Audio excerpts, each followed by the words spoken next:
Cozy Gloves here, and today I'm going to show you how to control the plugin BRSO Articulate with a MIDI controller so that when you hit a button, it changes the note channel. And this is really cool because now I can sequence things in live that were not possible before. I mean, there's other methods, but I wanted it so that I hit a button and my articulation and my rack changes. And if I wanted to, I could load up another instrument and easily switch between instruments and control the different note channels of the Articulate plugin, right? That's the goal.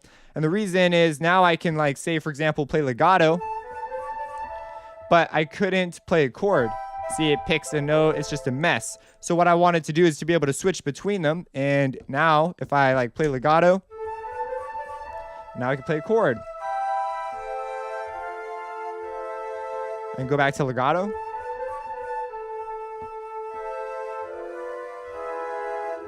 Wrong note there, or I guess you could consider it a cluster chord. What the heck? We'll call it a cluster chord, not a wrong note.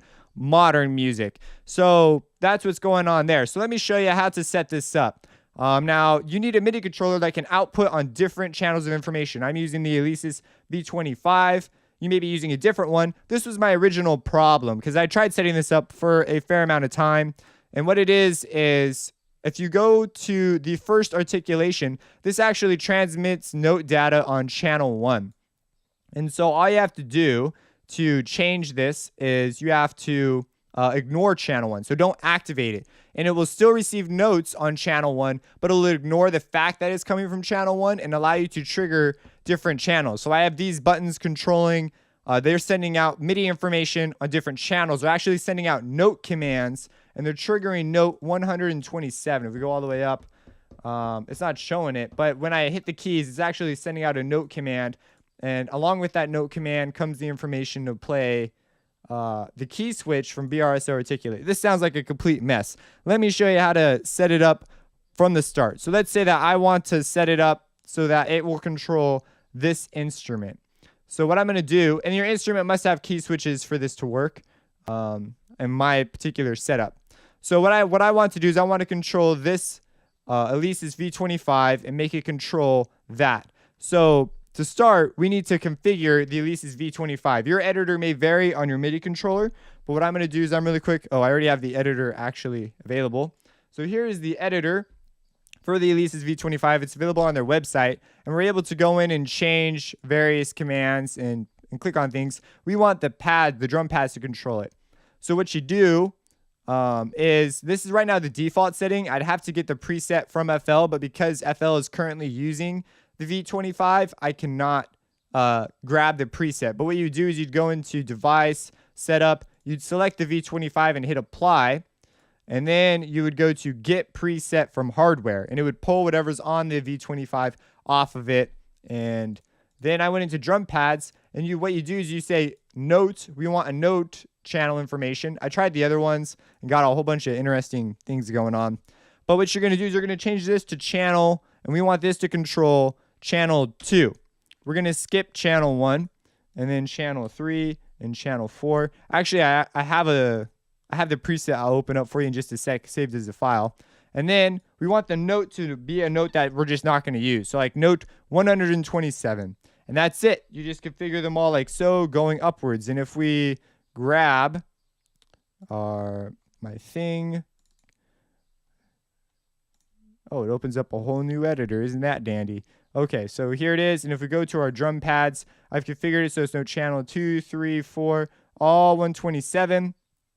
And that is what's going on there. These numbers you don't need to worry about. These are the two important numbers, and it's a note command. And what you do afterwards, you make sure that your device setup has been set up correctly. You send it to the hardware. Now, if you're working on something else, like I have, for example, a custom script, you can't see this controller, but I have an APC40 here next to me, and I'm able to actually switch articulations by pushing buttons using a custom script. So I'll explain that one later.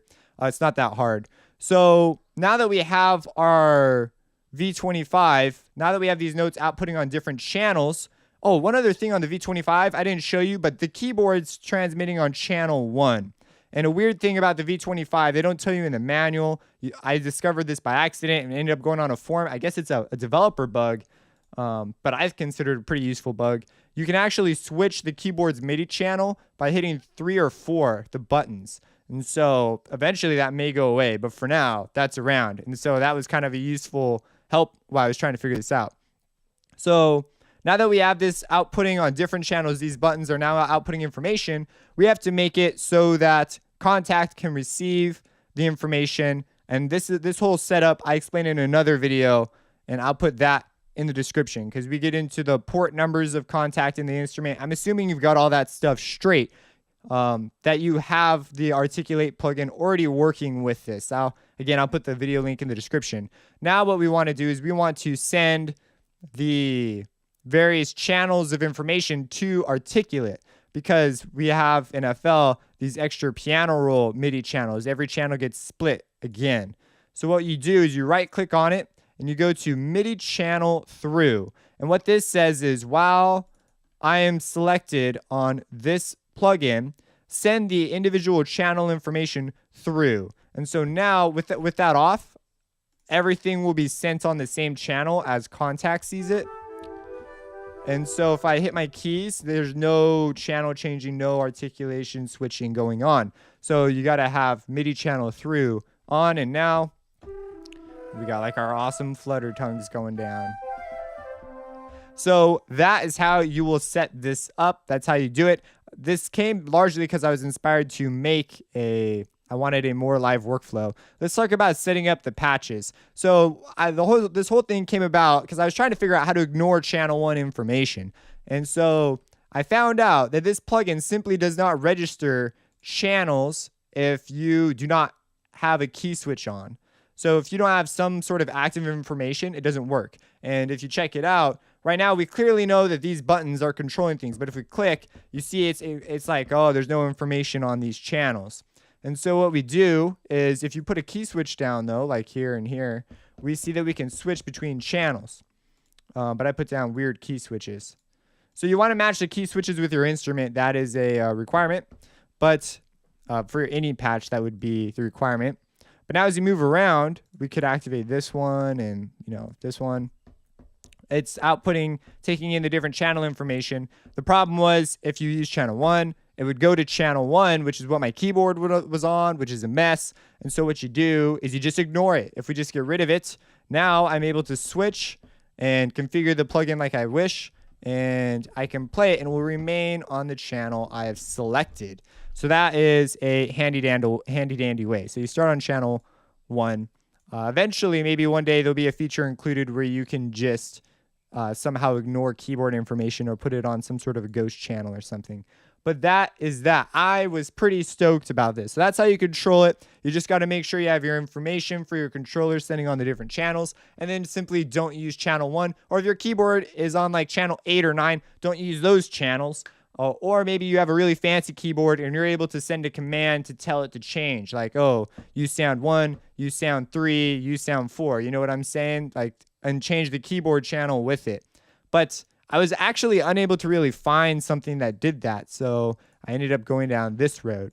If you have any questions about this, let me know. Support me on Patreon. I really appreciate donations and things. They allow me to continue to make improvements on things like this. And have a blessed day.